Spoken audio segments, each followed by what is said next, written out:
सो हे hello guys, इससे पहले video में इंग्लिश का लेक्चर हुआ था, उसमें मैंने आप लोगों के नाउन बता दिया था, प्रोनाउन क्या होता है एंड व्हाट आर वर्ब्स। तो ये सारे कंसेप्ट्स हम क्लियर कर चुके थे। और पर मैंने क्या सोचा ना, आगे बढ़ने से पहले मैं ये तो देखूं कि आप लोगों को नाउन का जो कंसेप्ट है वो क्लियर हुआ भी है या नहीं है। तो चलो एक बार रिविजन कर लेते हैं, उसके बाद हम एक्सरसाइज चालू करेंगे। तो काइंड ऑफ नाउन्स मैंने आप लोगों को ये बताया था। नाउन क्या होता है कि वो आपके नाम से शुरू होता है, यानी कि अगर आपका नाम प्रिया है, राहुल है, चिंकी है, मिंकी है, कुछ भी है, तो वो क्या हो गया, नाउन हो गया। यानी कि नाउन कोई भी चीज़ का नाम हो सकता है इस दुनिया में। ठीक है, जिस चीज़ का भी नाम है वो क्या होता है, नाउन होता है। तो मैंने आपको एक आइडिया भी दिया था कि n is equals to n, यानी कि noun is equals to name. तो आपका जो भी नाम है आपको तुरंत ध्यान में आना है कि यार नाउन मैडम ने बताया था कि नाम से चालू होगा, मेरे नाम से। तो जो भी नाम है इस दुनिया में, क्या कोई भी चीज़ है, थिंग है, प्लेस है, किसी भी जगह का नाम हो सकता है, कोई भी आइडिया हो सकता है, उसको क्या बोला जाता है, नाउन बोला जाता है। और नाउन के कुछ काइंड होते हैं, यानी कि कुछ टाइप्स होते हैं, वो हम अभी देख लेते हैं। उसके बाद मैं आप लोगों को एक्सरसाइज करवाऊंगी। और ये भी जस्ट मैं आप लोगों को रिवीजन के तौर पे करवा रही हूँ, ताकि अगर कभी आप इस वीडियो में आ गए हो और थोड़ा सा अगर आपको रिवीजन करना है तो आप ये तुरंत वीडियो देख के कर सकते हो। और अगर आपको थोड़ा पूरा जानना है कि नाउन क्या होता है भाई, what is pronoun and what is verb, what are verbs, तो ये आप लोगों को क्या करना पड़ेगा, मेरे एक वीडियो में जाना पड़ेगा और चेक करना पड़ेगा। तो देखो, प्रॉपर नाउन क्या होता है। प्रॉपर यानी कि जब आपको स्पेसिफिक इंसान के बारे में सारी चीज़ें पता है। मेरा नाम प्रिया है, दैट इज़ प्रॉपर। और मैं एक लड़की हूँ। अगर आप बोलोगे कि यार वो वाली लड़की, तो यहाँ पे तो आपको ये नहीं पता चल रहा है ना कि कौन सी लड़की की बात हो रही है, इतना पता है कि हाँ लड़की है, तो ये क्या हो जाता है, कॉमन नाउन। पर अगर हमको ये स्पेसिफिक पता है कि हाँ प्रिया ने ये किया है या इसका नाम प्रिया है, तो ये क्या हो जाता है, proper noun. Again collective noun क्या हो जाता है, ग्रुप ऑफ पीपल। जब हम कलेक्शन बोलते हैं, सपोज अगर मेरे पास ये डब्बा है, अगर मैं बोलूँगी कलेक्शन ऑफ दिस डब्बा, ठीक है, और this store, this book, collection of books हम बोलते हैं, तो वो क्या हो जाता है, कलेक्टिव नाउन हो जाता है। जब बहुत सारे ग्रुप बनते हैं, लोगों के ग्रुप बनते हैं, उसको हम बोलते हैं कलेक्टिव। मटेरियल क्या हो जाता है, जो मटेरियल आप मान के चलो जो नॉन लिविंग थिंग्स हैं, उसको हम बोलते हैं मटेरियल। एब्स्ट्रैक्ट यानी कि क्या हो जाता है कि भाई कोई फीलिंग से जुड़ा हुआ है, कुछ गुडनेस, कुछ अच्छाई है, ठीक है, बहुत ज़्यादा करेजियस है। तो जो भी चीज़ों को हम क्या बोलते हैं, जो मतलब आपको ये जानना है कि एब्स्ट्रैक्ट यानी कि जो भी फीलिंग है, भावनाओं से जो भी चीज़ रिलेटेड होती है, वो क्या हो जाती है, एब्स्ट्रैक्ट नाउन हो जाती है। ठीक है, तो अब हम यहाँ पे क्या करते हैं, एक एक करके मैं आप लोगों को क्वेश्चन बोलूँगी और आप लोगों को ये मैं समझाऊंगी कि ये कौन से किस नाउन में आता है। ठीक है,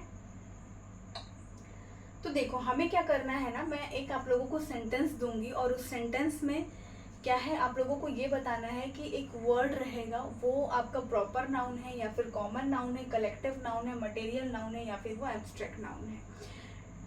ठीक है, तो मैं ये थोड़ा सा मिटा दूँ, क्योंकि है ना प्रॉब्लम ये हो जाती है कि यहाँ पे मेरे को इतना ही जगह मिला हुआ है। ठीक है, तो मैं आप ले लेती हूँ एक सेंटेंस, द विलेज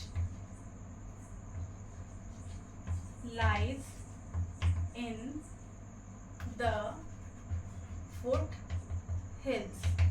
अब यहाँ पे इस एक्सरसाइज में अंडरलाइन किया हुआ है विलेज। तो ये फर्स्ट सेंटेंस है, जो the village lies in the foot hills, जो गांव है वो कहाँ पे रहता है, फुट हिल्स में रहता है। तो अब यहाँ पे आपको बताना है ये प्रॉपर नाउन है या कॉमन नाउन है। ठीक है, सबसे पहले आपको मैं ये बता दूं कि विलेज ये गांव के बारे में बात कर रहा है, पर ये पर्टिकुलरली बता रहा है क्या कि किस गांव के बारे में बात कर रहा है। जैसे अगर यहाँ पे लिखा रहता गोवा, तो ये स्पेसिफिक बता रहा है। अगर यहाँ पे विलेज का नाम लिखा हुआ होता तो ये क्या होता, आपको पता है, प्रॉपर नाउन। पर अब यहाँ पे ये गांव की बात कर रहा है, यानी कि कोई भी गांव हो सकता है, तो ये क्या हो जाएगा, हमारा कॉमन नाउन हो जाएगा। Got it. ठीक है, अब हम फिर से क्या देख लेते हैं, सेकेंड नंबर, हैप्पीनेस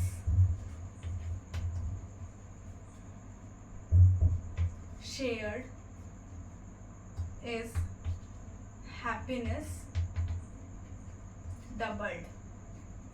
ठीक है, और यहाँ पे अंडरलाइन है happiness. Happiness shared is happiness double. इसका मतलब होता है अगर हम हमारी खुशी शेयर करेंगे तो हमारी खुशी क्या होगी, डबल हो जाएगी। तो हैप्पीनेस का मैंने आप लोगों को क्या बताया था कि जो चीज़ें हमारी फीलिंग से रिलेटेड होती है, फीलिंग से, उसे हम क्या कहते हैं, एब्स्ट्रैक्ट नाउन। तो यहाँ पे क्या आ जाएगा आपका एब्स्ट्रैक्ट, यह हो जाएगा आपका noun.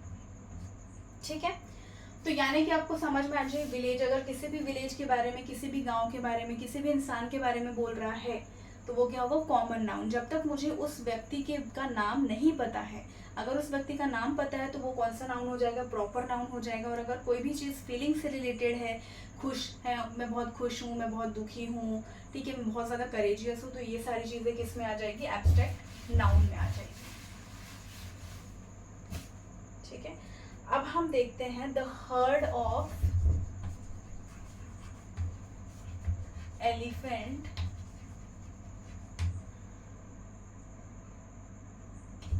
moved towards the river। ठीक है, the heard of elephant sorry, ये आपका अंडरलाइन है। तो मैंने आपको क्या बोला था, जैसे ग्रुप ऑफ पीपल होता है वैसे ही हम एलिफेंट को ग्रुप ऑफ एलिफेंट नहीं बोलते हैं, हम उसे बोलते हैं हर्ड ऑफ एलिफेंट। तो जो ग्रुप रहता है, कलेक्शन रहता है, उसको हम क्या बोलते हैं, कौन से नाउन में वो आ जाएगा, that is collective noun. Got it?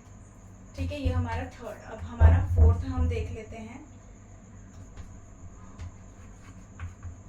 Honesty is the best policy.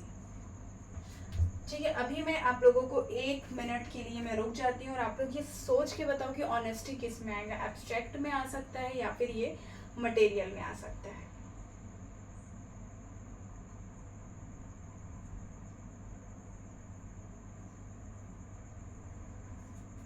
चलो देखते हैं, honesty is the best policy. Honesty क्या है कि ये एक फीलिंग से रिलेटेड है। ठीक है, कोई इंसान अगर ऑनेस्ट, उसके मन में ऐसा है कि हाँ भाई मतलब मुझे ऑनेस्ट ही रहना है, मुझे झूठ नहीं बोलना है, तो ये फीलिंग से रिलेटेड है, भावनाओं से रिलेटेड है, तो यहाँ पे क्या आ जाएगा आपका, एब्स्ट्रैक्ट नाउन आ जाएगा। Got it? ठीक है, ये हो गया हमारा फोर्थ। मतलब जो फीलिंग वगैरह की बात अगर आ रही है तो वहां पे क्या आएगा आपका, एब्स्ट्रैक्ट नाउन आ जाएगा। ठीक है, उसके बाद हम देख लेते हैं फिफ्थ क्या है, प्रकाश इज अ क्रिकेट प्लेयर। तो यहाँ पे प्रकाश में अंडरलाइन है, तो प्रकाश इज अ क्रिकेट प्लेयर। यहाँ पे सीधा सीधा बोल चुका है कि भाई जो प्रकाश है यहाँ पे क्या बोल रहा है, वो क्रिकेट प्लेयर है। तो यहाँ पे क्या आ जाएगा, कॉमन तो नहीं है, ये स्पेसिफिक बता रहा है, राइट? तो ये क्या हो जाएगा आपका, प्रॉपर नाउन हो जाएगा। ठीक है, अब sixth, he went to the hospital. अब यहाँ पे है हॉस्पिटल। अब यहाँ पे देखो, अगर यहाँ पे he went to the Godavari hospital रहता तो मुझे क्या हो रहा था यहाँ पे कि हाँ वो गोदावरी हॉस्पिटल ही गया है, तब मेरा यहाँ पे प्रॉपर नाउन आता। बट यहाँ पे सिर्फ क्या बोल रहा है, हॉस्पिटल गया है, पर मुझे यहाँ पे ये नहीं पता कि कौन से हॉस्पिटल गया है, तो इसलिए यहाँ पे क्या आ जाएगा आपका, कॉमन नाउन। ठीक है, अब हम ले लेते हैं सेवेंथ वाला। चौक मेरा एक्चुअली खत्म होने वाला है। चलो, the swarm of bees flew around the flower। the flower। तो अब देखो, द स्वॉर्म ऑफ बीज यानी कि जो हमारी मधुमक्खी का जो ग्रुप होता है उसको हम क्या बोलते हैं, ग्रुप ऑफ बीज नहीं बोलते, हम बोलते हैं स्वॉर्म ऑफ बीज। ठीक है, तो मैंने आपको पहले ही बताया है कि जो सारी चीज़ें ग्रुप से रिलेटेड होती है, कलेक्शन से रिलेटेड होती है, उसको कौन सा नाउन आ जाता है हमारा, ये हो जाता है कलेक्टिव नाउन। तो आपको ये समझ में अभी तक आ ही गया होगा कि प्रॉपर नाउन यानी कि जब मुझे स्पेसिफिक किसी का नाम पता है, ठीक है, तो प्रॉपर नाउन आता है। जब मुझे किसी स्पेसिफिक किसी का नाम नहीं पता है, जो कॉमन बात कर रहे हैं कि ये लड़की वो लड़की, तो वो क्या हो जाएगा हमारा, कॉमन नाउन हो जाएगा। जब हम ग्रुप की बात करते हैं, group of people, heard of elephant, ये सब की, तो ये क्या हो जाएगा, कलेक्टिव नाउन हो जाता है। उसके बाद मैंने आपको क्या बताया था कि एब्स्ट्रैक्ट नाउन क्या होता है, जो भी हमारी भावनाओं से रिलेटेड होता है उसको हम बोलते हैं। उसके बाद हमारा एक बच जाता है मटेरियल नाउन। मटेरियल नाउन यानी कि अब जो भी सन है, लाइट है, एयर है, जो नॉन लिविंग थिंग्स है, वो क्या हो जाते हैं, मटेरियल नाउन। एक्चुअली मेरा जो चौक है वो अब इतना ही बचा हुआ है, इसलिए मुझे ये वीडियो यहीं पे स्टॉप करना पड़ेगा, नहीं तो एक्सरसाइज में और 4-5 क्वेश्चन मैं कराने वाली थी। आई होप आप लोगों को कम से कम ये जो एक्सरसाइज अगर आप लोगों को ये समझ में आ गई होगी तो आपको जो नाउन का कंसेप्ट है वो बिल्कुल भी समझ में आ गया होगा। और अगर आप लोगों को और डेप्थ में जाना है तो मैंने अलग से वीडियो बनाया हुआ है नाउन का, आप वहाँ जाके अच्छे से वो वीडियो देख सकते हैं। और अगर ये आप सॉल्व कर पा रहे हैं तो इसका मतलब आपका जो नाउन का कंसेप्ट है वो पूरे तरीके से क्लियर हो चुका है। तो आज के लिए इतना ही। और मैंने 8th क्लास का जो भी है history, geography, science, maths, English, even Sanskrit का भी मैंने क्या है आप लोगों के लिए वीडियो बनाया हुआ है। जो 8th क्लास में है, महाराष्ट्र बोर्ड में है, तो वो वाला भी वीडियो आप सब जाके देखिए। इवन मैं 8 CBSE, 9 CBSE सारे का एक एक करके मैं अपलोड कर रही हूँ, तो आप प्लीज़ जाके देखिए और चैनल को सब्सक्राइब ज़रूर करिए। और अगर आपको मेरा पढ़ाना भी अच्छा लग रहा होगा तो भी आप मुझे बताइए। और अगर आपको ऐसा लग रहा है कि कुछ चेंजेस होने चाहिए मैम, तो प्लीज़ वो भी बताइए। तब तक के लिए चलिए bye bye and good night.